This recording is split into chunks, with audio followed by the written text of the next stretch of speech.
ईरानी संसद के स्पीकर कालीबाफ का बयान आया है। अमेरिका पर ईरान को जरा भी भरोसा नहीं है। पहले भी बातचीत के लिए अमेरिका ने हमला किया, अपने अधिकारों से पीछे नहीं हटेगा ईरान, ये कह रहे हैं ईरान की संसद के स्पीकर कालीबाफ।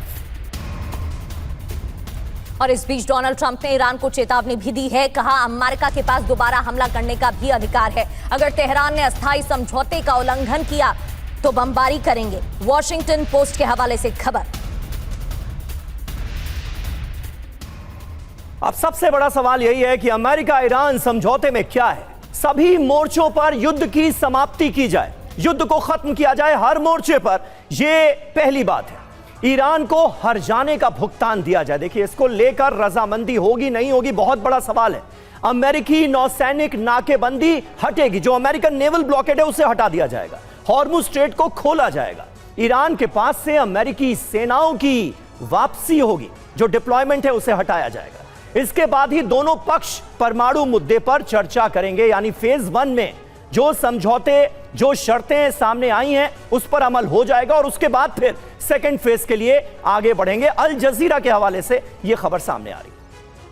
और डील के बीच IRGC पूरी तरह से तैयार, अमेरिका से लड़ने की भी तैयारी चल रही है। नए तरीके से हमला IRGC करेगा। ईरानी न्यूज एजेंसी तस्नीम के हवाले से खबर।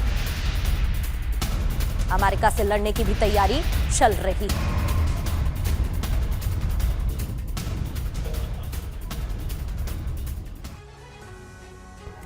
तो समझौते के साथ युद्ध की भी तैयारी। इजरायली विमान सीरिया और इराक से गुजरे हैं, यह डेवलपमेंट सामने आया है। इजरायल से ईंधन भरने वाले टैंकर भेजे गए। खाड़ी में एक साथ GPS जैमिंग का प्रोसेस तेज कर दिया गया है। ईरान ने पश्चिमी हवाई क्षेत्र को बंद कर दिया है। शनिवार को हाई अलर्ट पर ईरान आया। वहीं संभावना क्या है? जिस तरीके से अपडेट सामने आ रहे हैं, संभावना यह कि इजरायल ईरानी हवाई सुरक्षा की मैपिंग कर रहा है। ईरान पर अगले हमले के लिए इजरायल की तैयारी तेज है। ईरान को संदेश कि वीकेंड तक समझौता करो, नहीं तो फिर हमला होगा, यह साफ तौर पर कहा गया है। जी हाँ, हमारे साथ मेजर जनरल संजय सोय भी मौजूद हैं। सोय साहब, लग क्या रहा है? मतलब पूरी दुनिया तो यही उम्मीद कर रही है कि कम से कम ये हॉर्मुज स्ट्रेट का जो बवाल है, जिसने पूरी दुनिया में एक तरह की आर्थिक आफत लाई हुई है, यह सिलसिला खत्म हो। क्या डोनाल्ड ट्रंप पर जो आज की तारीख में पूरी दुनिया का प्रेशर पड़ रहा है कि ये आपने क्या किया, क्या हल निकलेगा? बिल्कुल समीर, सबसे बड़ा सवाल ये है सबके सामने कि क्या हल निकलेगा। और शायद यही कारण है कि अमेरिका में भी लगातार पेंटागन में मीटिंग हो रही है। ये कहा जा रहा है कि डोनाल्ड ट्रंप ने अपने बेटे की शादी तक अटेंड नहीं की और वो इसी मुद्दे के लिए वाइट हाउस में मीटिंग कर रहे हैं। लगातार आधी रात तक मीटिंग हो रही है। उधर ईरान भी, जिसको भी तैयारियां पूरी कर रहा है, उन्होंने तकरीबन 10 लाख के लगभग सैनिक मोबिलाइज कर लिए हैं कि अलग अमेरिका या इजराइल को ग्राउंड ऑपरेशन करते हैं, उसके लिए उन्होंने पूरा गुरिल्ला युद्ध की तैयारी कर लिया है, जिसमें IRGC, आर्मी, वसीज मिलिशिया शामिल हैं। सिविलियन सोल्जर वाला कंसेप्ट उन्होंने लगा दिया ताकि ग्राउंड ऑपरेशन उतना मुश्किल हो जाए। खर्ग आइलैंड को उन्होंने तैयार कर दिया, यानी कि बयानबाजी भी बहुत तगड़ी हो रही है, साथ साथ दोनों तरफ से युद्ध की तैयारियां भी होती जा रही हैं। और जो बातें की इन्होंने मध्य पूर्व के देशों से या 9 देशों से, यहाँ पर भी अंदाज़ा लगाया जा रहा है कि ये सब मीटिंग्स के बाद कहीं ना कहीं उनकी विचार ले रहे होंगे। अब क्या होगा, ये बहुत बड़ा सवाल है।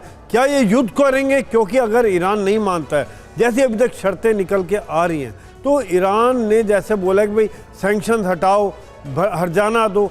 देखिए समीर, अगर सैंक्शन हटाते हैं, हर्जाना देते हैं, तो आज तक ईरान के साथ अमेरिका के डिप्लोमेटिक संबंध नहीं थे, सरकार को मान्यता नहीं देते थे। अगर ये हो जाता है, उनके दोनों के एम्बेसी भी नहीं है, तो वहाँ पर यानी कि उस सरकार को वो एक्सेप्ट कर रहे हैं, उनके साथ डील कर रहे हैं। बहुत बड़ा एक लॉस ऑफ फेस अमेरिका के लिए हो जाता है। यही कारण है कि इस समय में ये बड़े पेच फंसे हुए हैं। और जल्दी से एक छोटा सा सवाल, भरत बरई जी अमेरिका से हमारे साथ मौजूद हैं। भरत जी, क्या ये बात कहीं ना कहीं अब अमेरिका के समझ में आ चुकी है कि अब इसके आगे और जंग को बढ़ाना उसके लिए भी घातक होगा? किसी को भी अमेरिका में जंग आगे करने की तैयारी तो है, लेकिन इच्छा नहीं है।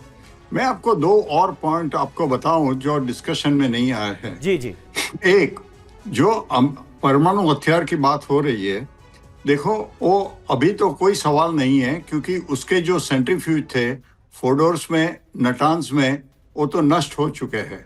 अब ईरान के पास कैपेसिटी नहीं है कि वो यूरेनियम एनरिच कर सकता है। हाँ, भविष्य में वो कैपेसिटी बिल्ड कर सकता है, लेकिन अभी तो उसके पास कैपेसिटी नहीं है क्योंकि उसके जो सेंट्रीफ्यूज है वो नष्ट होते हुए। सर आइए, ये तो कहता है कभी भी बना सकता है। हाँ, बना सकता है, लेकिन उसके पास कैपेसिटी नहीं है। यूरेनियम 60 या 80% एनरिच करने के लिए बहुत हाई सेंट्रीफ्यूज चाहिए, वो उसके पास नहीं है। वो लाएगा भविष्य में। दूसरा कि उसके पास जो 440 किलोग्राम था 60% एनरिच यूरेनियम, वो तो इस्फहान में दबा हुआ है, उसके पर बमबारी हुई है। सर सारा मसला तो वही है कि ये 440 किलो संवर्धित यूरेनियम ईरान सौंपने के लिए तैयार हो गया है या नहीं हुआ है। ईरान के रुख को देखते हुए कोई भी इस पर भरोसा नहीं कर पा रहा है।